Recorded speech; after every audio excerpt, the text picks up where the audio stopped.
Hey everyone, welcome back to Build. I'm your host, Brittany Jones Cooper. You know our next guest from hit shows like House and Designated Survivor, and from his role as a lovable stoner in the Harold and Kumar comedy franchise. Today, Kal Penn is here to talk about his newest role as Mikku in Disney Junior's Mira Royal Detective. Welcome, Kal. Thank you. How you doing? Yeah, good. How about you? I'm still so pumped to chat with you. I'm just such a big fan of your work, and I got to check out this show. It's super, super cute. Can you set it up for us? Just who is Mira? Yeah, sure. So Mira is a girl who is a detective, royal detective in this kingdom, fictional kingdom called Jaipur in a real country, India, and most of the other characters are clothed. Yes. I play a mongoose named Mikku, who only wears glasses, and his brother Chikku.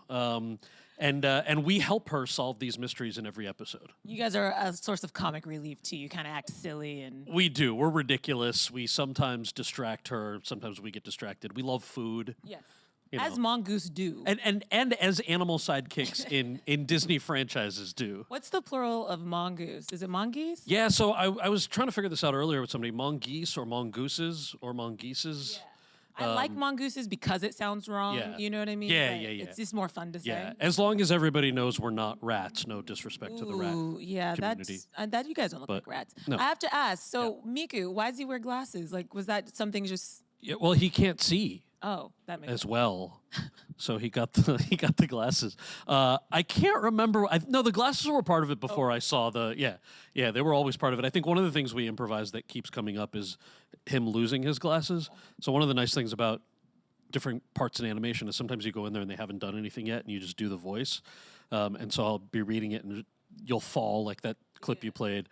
And I'll just go, oh, my glasses. And then I think it's sort of a recurring thing where he loses his glasses every now and then. It's that kind of adorable stuff that I'm excited to share with my 4-year-old nephew. I was going to say, what was the draw for voicing an animated character? I think it's that, number one. I have nieces and nephews. I have a lot of friends who have kids, and I am not trying to show them Harold and Kumar Go to White Castle yet. But one day you will be the coolest uncle. I for will, that. and until then, they have to believe that I'm a mongoose. So that was one thing. But then the other thing was, when I saw the script, it was, it was obviously funny, a strong female character. We never had that growing up in terms of cartoons, or if we did, it was rare. And then the fact that it was set in a place that, with characters who, although they're animated, look like me, certainly more than I had when I was growing up. Then I read the cast list, and I'm like, wait, Disney has hired, Utkarsh and Asif and Jamila and Frida, Pinto, and all of these other actors, and I wasn't expecting that either, because, it's animation, so you don't necessarily have to. But I'm like, wow, they're really paying that extra attention to detail that, I think is important for representation. Those of us who have not seen ourselves on screen, even in cartoons as kids, know what that feels like. I understand for a lot of cynics, they'll well, it's a cartoon, who cares? I'm like, look, who cares is when you're a kid and you don't see yourself, even if it's a cartoon, you don't believe that certain things are possible to you, right? You don't believe that the world is as expansive and full of possibility. So for all of those reasons, I was like, wow, this is just really cool. I want to be part of this. This is awesome. Well, and it does matter. I mean, all the studies they do on conditioning, it's like unconscious bias. All of that starts at ages 2 and 3. Yeah. So Disney Junior and them making sure that South Asian characters are represented is super important. Yeah, and for me, I think it goes beyond the representation also. You're 100% right, and that is a very special part of my heart. I mean, I remember some of the early auditions I would go on, 20 years ago when I'd walk into the audition room, they'd go, can you do an accent like Apu? And I'm like, man, that dude's not even Indian, but I'll try, I guess, or maybe I just won't. So to go from that to having a cast that actually is South Asian voicing these characters, I thought was obviously, it meant a lot about in terms of representation. But then beyond that, the show creators, the writers, obviously Disney, they've tried to do things the right way. So I remember a conversation with the show creators that I had when we were first starting out. They said, do you know any Bollywood choreographers? Because I've done a few movies in South Asia, and I said, I can get you some names. Why? Turns out they've hired a Bollywood choreographer now to do live action choreography that then the animators base our dancing off of. So it's accurate and it's authentic. And to me, that's not as much about representation as it is about just making a story better. Letting kids learn something from it, giving them an actual exposure to something other than a lazy, well, we don't really have to, let's just have them jump around. So it's all of those things grouped into one that I'm like, man, this is a this is actually a really good show. I'm so proud that kids get to watch that. All kids, by the way, no matter where they are, where they live. You know, we premiere here and in India on the 20th of March, but it's going to roll out solely on Disney Plus and other countries.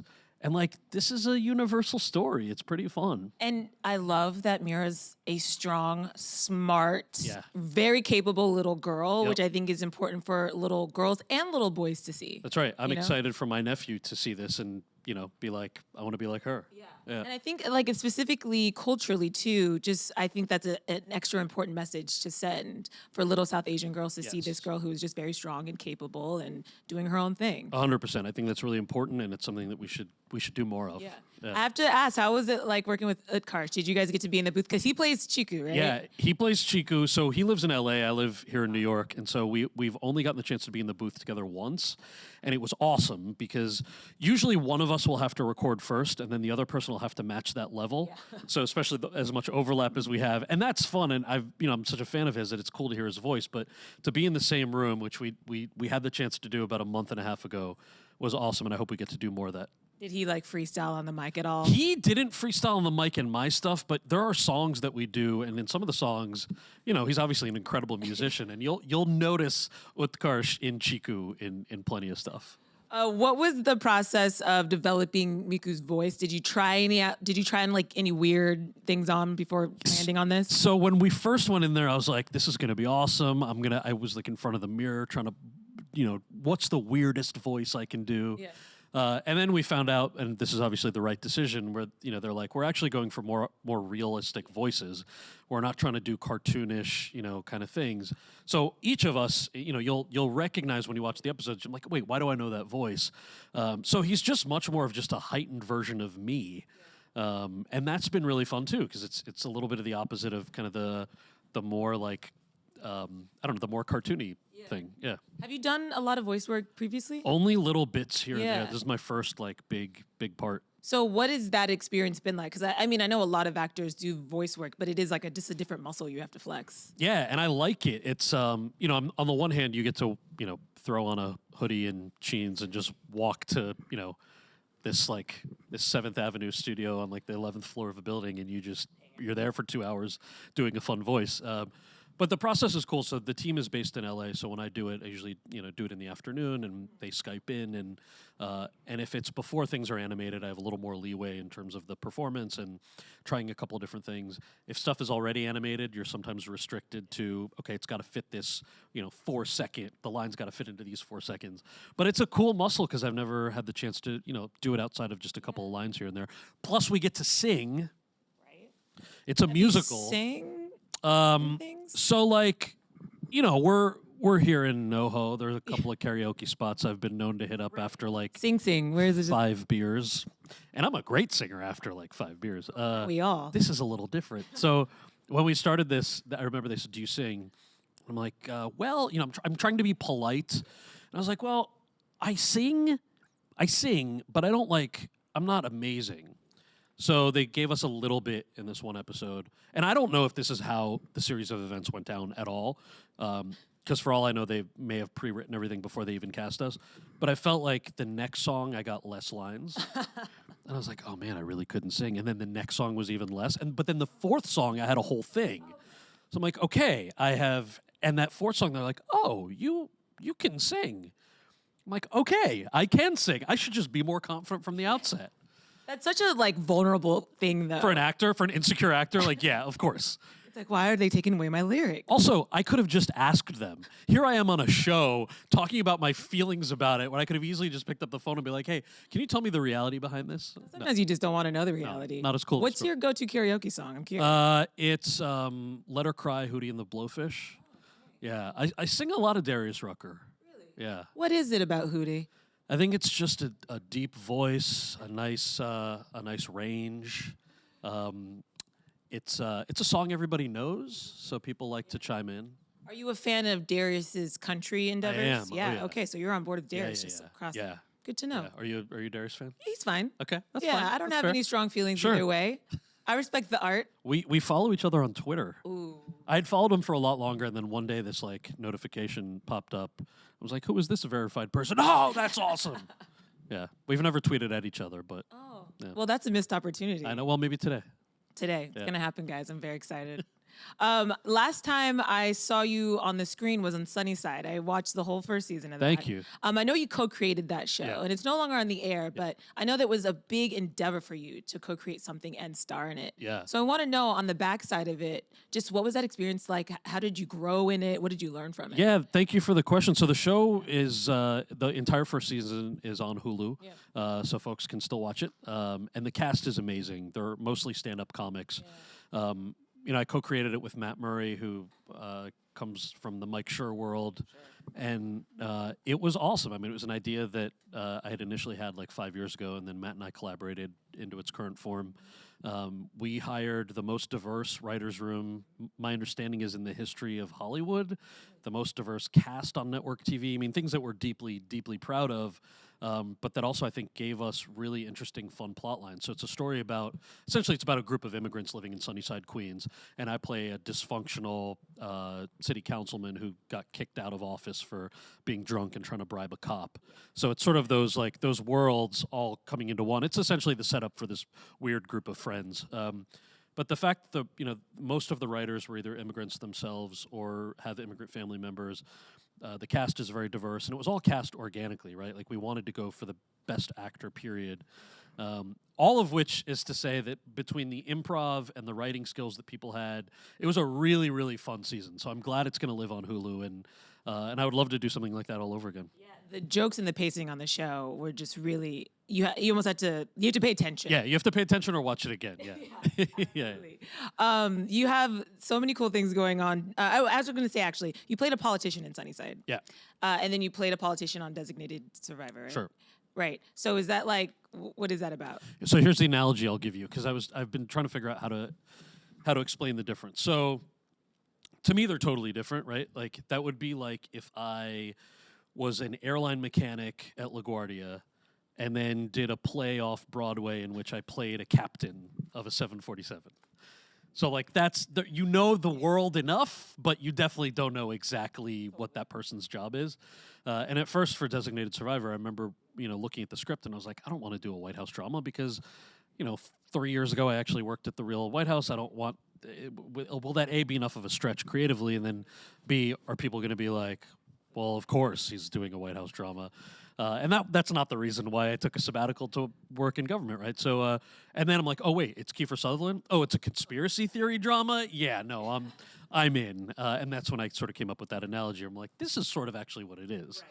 But you consulted a little bit on that. Yeah, so I consulted too, which essentially means we went through like four or five showrunners in 3 seasons, which is a lot. Usually you stick to one for the run of the show, and each showrunner has their own style. And your role as a consultant is not to tell them that they shouldn't or should do something beyond a point.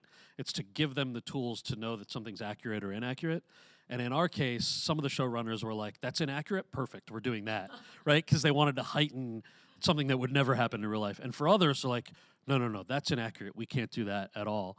So it was an interesting kind of collaborative effort, yeah. I just always think about actor resumes and the things that they sort of say that they can do, like ride a horse or speak different languages. Yeah. Yours is like, I've actually worked on 2 committees in the White House. And like, did you ever imagine that skill set would be on your acting resume? No, because before that, it was like the way I got my SAG card was through a Nike commercial in 1998 during the NBA lockout, and I got it because I lied and said I could play basketball. I cannot play. You do not want to play basketball with me. It's embarrassing for me. But I can talk trash. And the whole audition was promise that you play basketball and just talk trash in the audition. And I'm a great trash talker. So, yeah, to your point, I'm used to just lying on my acting resume about my skill set. And here's one that I actually can put on there. Yeah. On that note, you did, I think in the first time, you were helping to kind of woo young voters or engage with them. Here we are now in the primaries. We see voter turnout for young voters is pretty low or not as impressive as people thought it would be. Just what are your thoughts on that? Or like, do you see some areas where these 2 candidates could pay a little more attention? Sure. Yeah, I actually hadn't seen that data, so I don't Yeah, know. I just read it where today. It's just it's also the primary, so voter turnout is always kind of low. But Okay. I guess the youth vote is not as strong as they imagined it would. Got it. Okay, so I was President Obama's youth liaison for about 2 years, and then before that was working mostly on youth outreach on his first and then second campaigns. And one of the things I remember very vividly is that the media generally, and when I say news media, I mean like the CNNs and Foxes and MSNBCs of the world, where they're sort of selling you fear for their ad space. Coronavirus, please. Well, which is a Which real is true, thing. but I'm it's not like terrifying. But yes, don't there's a difference between responsibility and trying to sell ad space. And a lot of those stories were always very negative. It was, why won't young people come out and vote? Will they come out? How come they're not coming out? And then I would always get questions from political journalists like, hey, are they asking about your movies? What movies are the kids asking about when you do rallies? I'm like, when I do rallies for Senator Obama, there are 3,000 kids who show up, and maybe every 10 events I get one question about a movie. They're asking about, at that time, the repeal of Don't Ask, Don't Tell, and healthcare reform, and his promise to double the Pell Grants, and their friends who are serving in Iraq and Afghanistan. So I feel like we still, there's a bit of a generational divide between, and also most young voters, I assume, are not consuming their news through CNN, MSNBC, or Fox. So I think there's a little bit of a disconnect. But I do think, young voters have a chance to sway an election in almost every election. I remember the primary, the Democratic primary in 2008 in North Carolina.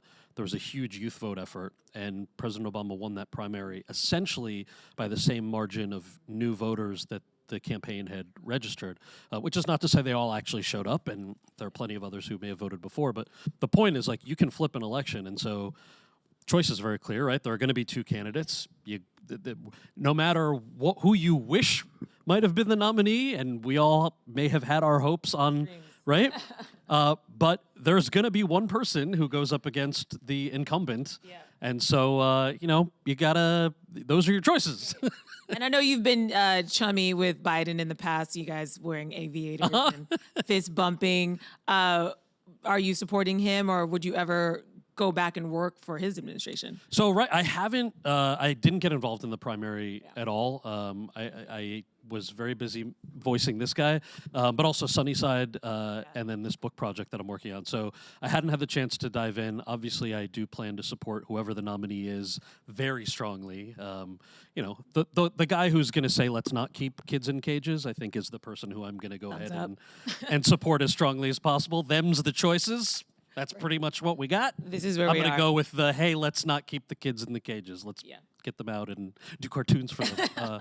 But no, it's a serious thing. So that's my plan. But in terms of working in government in the future, it's not something I've thought about. It was an incredible honor to serve for the off and on for those full eight years. And I would love to do it again at some point. My first love is always storytelling and acting, and I'm really happy that audiences have given me a chance to do it in a few different places right now, but who knows? But yes, it is very important. The point of all of that rambling is, it was a contentious primary, and generally primaries are very good because the best ideas can kind of come out, and the parties decide which ones they want to stick with, and then at the end of that, we get to vote again. So that's been the beauty of all of this, is that the issues, I mean, we're still talking, I feel like, about the right things, which is good.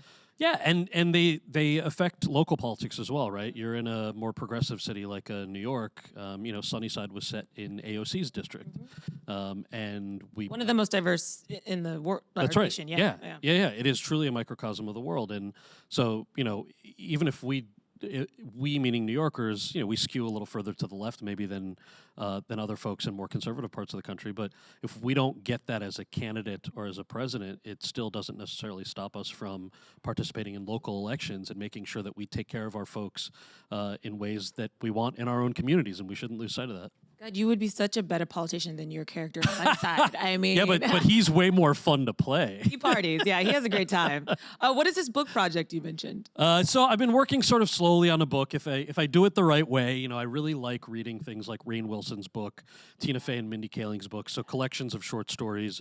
But I also really I recently read Ronan Farrow's last book, Samantha Power's last book, and so I'd like to be able to merge stories that include public service days, but that also include some stoner movie shenanigans. Right. So it's a combination of both. What was the final moment? Because I know it's a lot of, I mean, writing a memoir is a lot of work. Yeah. What was the point where you're like, I'm actually ready to tackle this? I have enough stories to tell. I have, Yeah, it was a while. I mean, so there were a lot of people as soon as I left the White House said, you should write a book. I'm like, about what? Like about working at the White House. I was like, that's not why I did it. There are plenty of other people who will write books who are at senior staff levels. Those are the books you should read.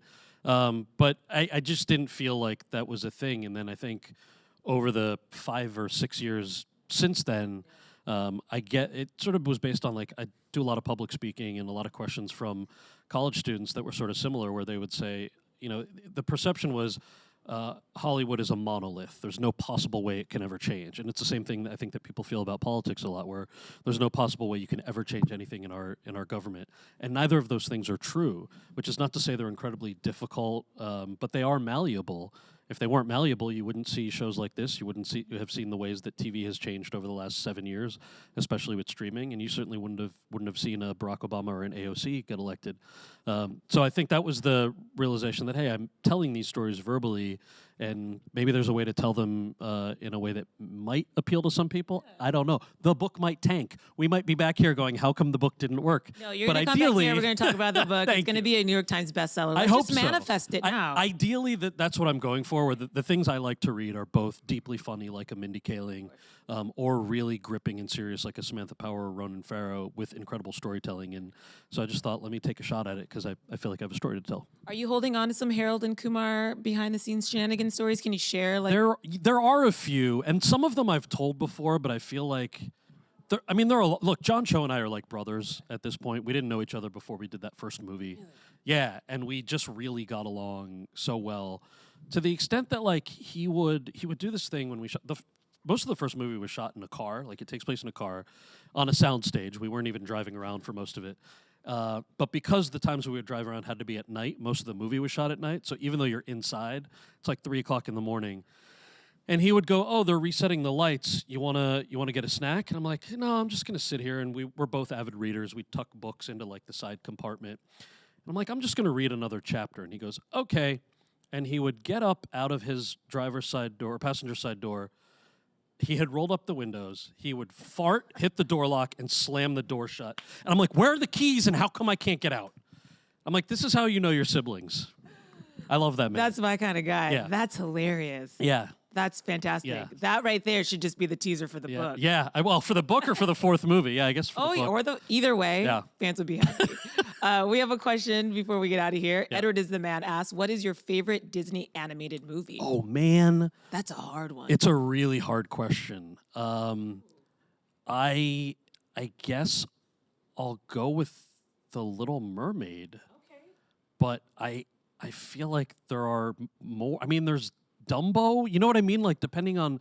But then when you go back far, also as an adult, you watch some of those and you're like, was this supposed to be?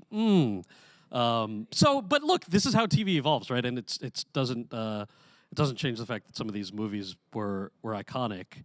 I think I'm gonna go with The Little Mermaid. Yeah, it seemed like your gut response. It was because what is it you about? know what? It's about what's his name? Eric? No, Sebastian. Sebastian. So Yeah. Sebastian as a sidekick. I am playing an animal sidekick to a human, and so I'm like the 9-year-old in me is like, hey, this is like The Little Mermaid, and I get to do this, and how special is that? And so that's why I would say Little Mermaid. And you get to have little like action figures and plush characters modeled after your character. I saw them. You saw them, right? From Mira, and I was like, an action figure. Yeah, a little character with glasses. I know. I want Band-Aids. That's what I want.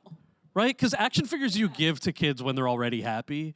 I want a Band-Aid. Like, worst thing in the world is you skinned your knee. Worst thing, right? You fell off the jungle gym.